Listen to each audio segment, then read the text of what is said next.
नुमित अदु हौखरे मथंगी नुमितनी तोमथिन इरु माइथाजरगा Aruba meeting अमा चटनाबगीदमक थौरांगली गार्डसिंगा लोइनाना थोंगानदा गारीसिंग थुंगलरे लेस्नाना चलादोरे बुंगा तोमथिनना होइमा नसा थोबीगे लेस्नाना चलुरो लेस्नाना मचाबु मनम नंबीरगा तोमथिन थोखरे हाईवे दा थौरपना VIP गाड़ी ओइबना साइरन खोंगदुना थौरई थुना यांगना थौरपना करोमदगिनो खंगौदे अहन अमा तोमथिना तोंगलिबा गाड़ीगी नाचेक्तुना थोंखी हाईवे ओइबगा अथुबा थबक ओइबगा खंगलमद्रे तोमथिना अस अइगी थबक पतासिगा दाउदीबा तातोमा उहौद्रबो कमाय तौरिनो तोमथिना मागी फोनदगी मनिंगदा लाकपा गाड़ीदा कॉल तौरमी तोमथिना hello Diren, hausi tholam ba ahando hospital da puraga fasanam da layinglam afawa hospital da pukhalam ai horen meeting loiraga lake Diren na funny sir maning thangba gari du khoisaunaraba mayam omsilaga leiri du ore ahan adu mafam adu da gyan tadana leiri omsiliba miyam maraktu dagi amana harai karino ne VIP noina tawrise mi satpa khotpa da su kitang yenglaga thoro नोई गाड़ी लापगी मखोल ताबदा अखोइदी लंबी चटपगा थोपम खंद्रेने दिरेना मयाम अमतंग आइबिखो अहनसे अखोइ hospital दा पुजाखरगे policing दुना असोपदु खुदकता गाड़ी दा थांगतुना hospital दा पुखलमी hospital दा emergency treatment लोरबा मतुंग special ward दा शिफ्ट तौरमी सोक्लिबा नुपादुगी आधार कार्ड यावबा मनी बैग अमा यावरंबना पुलिस अमना चतुना मयुमदा पाउ पिरुरबनी तोमथिना Diren da call तौरई तोमथिना Diren कमाय तौरे Direnna सर कैसु थोदोकपदी तौद्रे अदुबु अहन अदुगी मखोंग नामदी कखरे मदु लौथोक्त्रबदी खुदोंगथिबा ओइबे याय हाइरकपदगी मयुमगी मीसु पाउ पिरुरबनी हौजिफाउ कनाम लाक्ट्री अहनसिगी थवाई कनिंगबगी अइनसु प्रेशर खरा पिरगा हौजिपुदी ऑपरेशन सक्सेस ओरे होरेन युंगी मीला आसु वावा लाउदनबा हाइदुना स्पेशल वार्ड दा थमलबने तोमथिना ओ फरे आई लाके करी हॉस्पिटल दनो Direnna सिजदने सर तोमथिना असोपदुगी मीला आसु फजना आइनरमो अमुंग लेकाय मयाम हुप्तना लादी इरांग थोकनिको जेक्सलो Direnna फनी सर आई जेक्सिन लेजरंगे Diren phone thamlaba matung sokliba ahal adugi manakta changlakpada nupi ma kaplaga leirami Diren na ubada nupi adu ahal adugi machanupi gumba mali mallaba phizol ga loinana yamna wana ure hek yengbada yamna lairaba imong ni haiba khangle Diren na somgana nupi aduna mabi dei thoklaga tapna hairi ai machanupi ne sir mahak ase ai baba ne Direnna ओ नोइदी मसाई मकैदी लाक्ते कना कना यारोके नबी मचादुना इथंदने sir I बाबागी पाउ ताबदा यामना पाखतखी युमसु खरा लापो ओइबना eye hospital Sissu अमुक्ता लाक्सद्री हंगला लाकपना हौसिता यारोपने तसेंगना बरा लेतबगा आई मिंगोंदगी कोयंग हंगदुना पुरागा लाकपने sir Diren nupi machadugi waidu tabada nungaitaba phawrami Direnna yumdi kana kana leibano nathanta laglibase nangna nupi machaduna aiga babaga ipa amakakka leijabani ipa dusu hingnabagi lanfamda mi yum saba yawba chatkibani thani muk leiraga lakani jiridane ado sir aigi baba se gyan tarak loridra ai baba yaudradi hingba ngamloi haiduna kaplai Direnna kapkano isan nang baba si kaisu tawroroi operation loikiba kuidri adugi tumnaba hidak thabani ado nang babagi makhong oi thangbadi gari na thengbadagi fibam lubana hingnaba haiduna lokthokre masigi damak nang akoibo warogano isan Mapagi phibam du uraga nupi macha du makhol di thokta hingna kapsari Dhirensu nupi macaduna kapadu yengba nungaitraduna Tomthin ngaiba oina mapanda tapna thorei.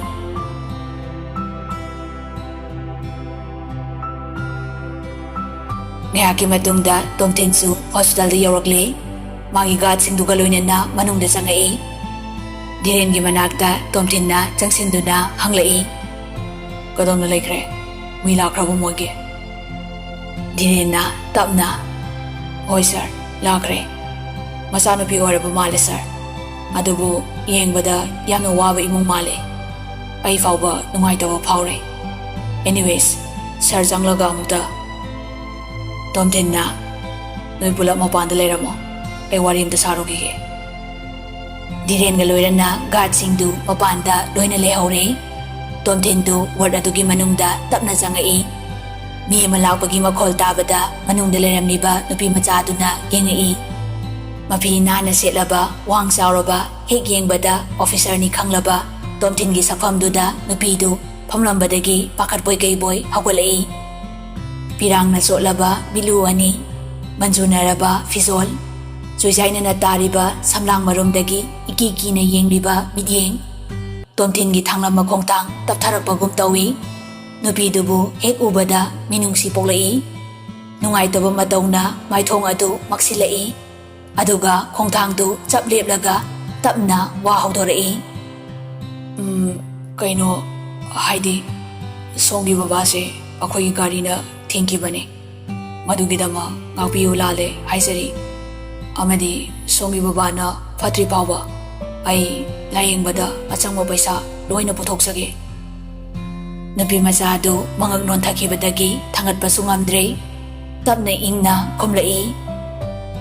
Aigi babagi thawaibo cheksinna kannaba honabirambasina aigi apenba oire. Soidaba landaba kanabu yauromgani. Babana natraga sir hoina soiramba yai. Adubu minungsi utpiduna upai leitrabi lairabi aigi ipabu kanbirambasida hena maman yamba atopa amamuk leitre. Tomthin nupidugi waidu tarubada masa pumba sontarapogum tawi. Tomthinna famoisan babagi antadri fau ai sungaige. Nupidu kiruk tapna phamtharei. Mapada munna yengsaduna pakhatpa nungaitabagi mami amadi tari. Tomthinna isangi mingdi kari kauge aduga leifamna karaidagi oirabano. Nupiduna sir yaifabi kauge yumna thangadagini. Tomthinna oh nangsu ichalgumbane kaigi sir kaudoino tamo adum kau ado babasi kaidoba chatkibano. Yaifabina babagi old age pension gi paisa fangdaba kuire adugi hangluni haiduna bazaromda chatkibane. Laikai member pradhan da hanglasu thawaina tabide aduna babana Imphal-da hangluni na chatkibane. Tomthinna oh mathokna laibak thiba haibaduni ko isaldi kaidori hause ichilinaudi nathandara aduga imadi. Yaifabi Tomthinda yengde adum lukthaduna khomlai. Imadi naupopada laikhidre tamo. Aisu manang nakpa school amada 12 fau loisile aduga loktakta nga phaduna babaga punna nga khra akoi managi keithelda yonduna hingjabane. Akoina nauna yum saba khra yawba laikai ahansinga chapminai. Yaifabigi chamnaba waisingdu tabada Tomthin mapi sintaraklammi.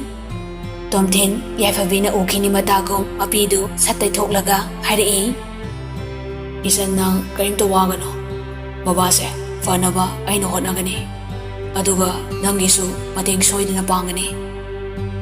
Yaifabina tapna adubu babagi khongsimadi hairaga kablai. Tanzaduda mapasu gyan khra lai. Tomba mamit pangbada machanupibu urami. Tomana tapna ibema Yaifabi mapide thoklaga mapagi manakta changsili. Tomthinsu tapna changsili Yaifabina, Baba, nasalaye, Baba kaisu tauroye. Tomana, Ibema, Babagi hong oi tangbasi, chik lawine. Yaifabi bakatna, Baba kaisu tauroyse, Baba na bafaradongni.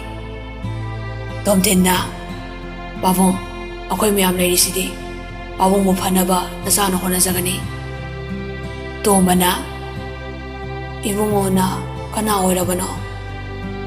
Tomtinna, Babong, ako'y gari na Babong bu thankibani.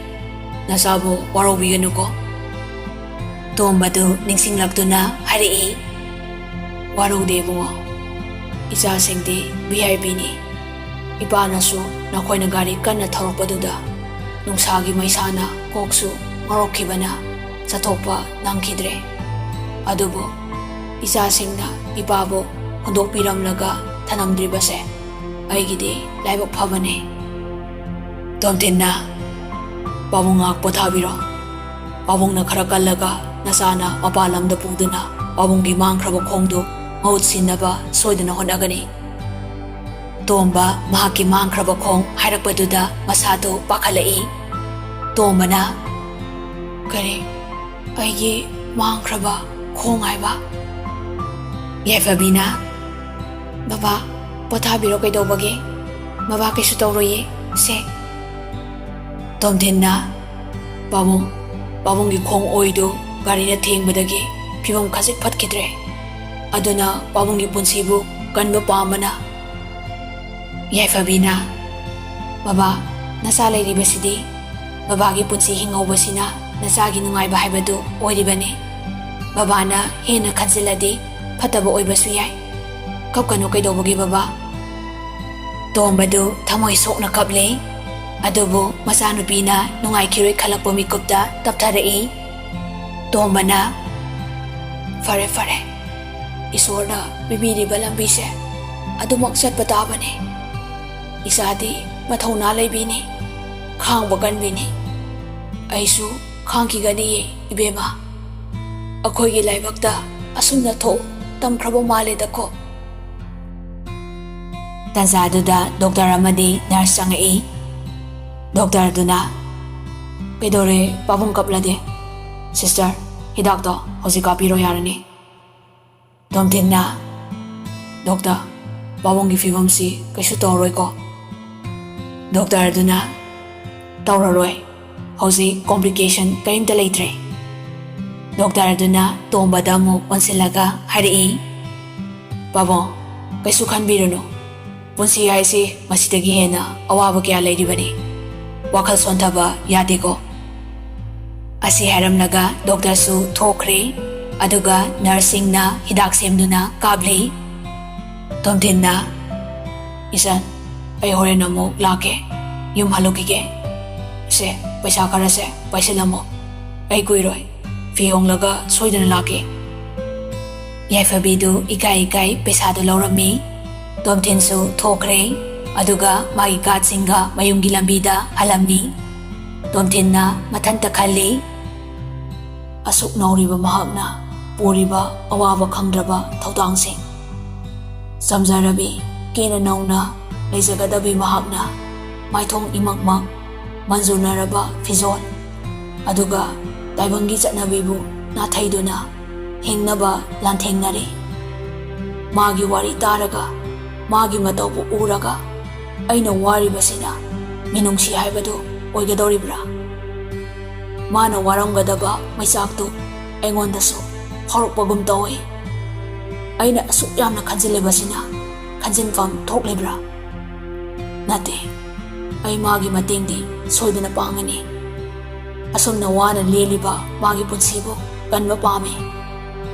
Karino asi aingonda phorokliba ihulase. Ay isani sabo hatasaba ngamdre. Thamoy si lomsilakpago tawrakle.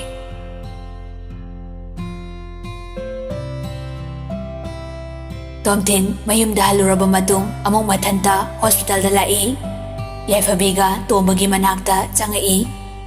Yaifabi mapagi famung nakan oirapna mapagi maithongda tariba mangdu teithoklami. ꯇꯣꯝꯊꯤꯟ ꯆꯪꯉꯛꯇꯨꯅ ꯄꯥꯕꯨꯡꯗꯤ ꯃꯁꯥ ꯀꯝꯗꯧꯔꯦ?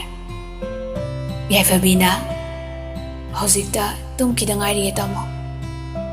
ꯇꯣꯝꯊꯤꯟꯅ ꯐꯔꯦ ꯐꯔꯦ, ꯁꯦ ꯑꯩꯅ ꯌꯨꯝꯗꯒꯤ ꯄꯨꯔꯛꯄꯅꯤ ꯆꯥꯛꯁꯦ, ꯅꯪ ꯍꯣꯔꯦꯟ ꯆꯥꯅꯕ ꯍꯥꯏꯅ.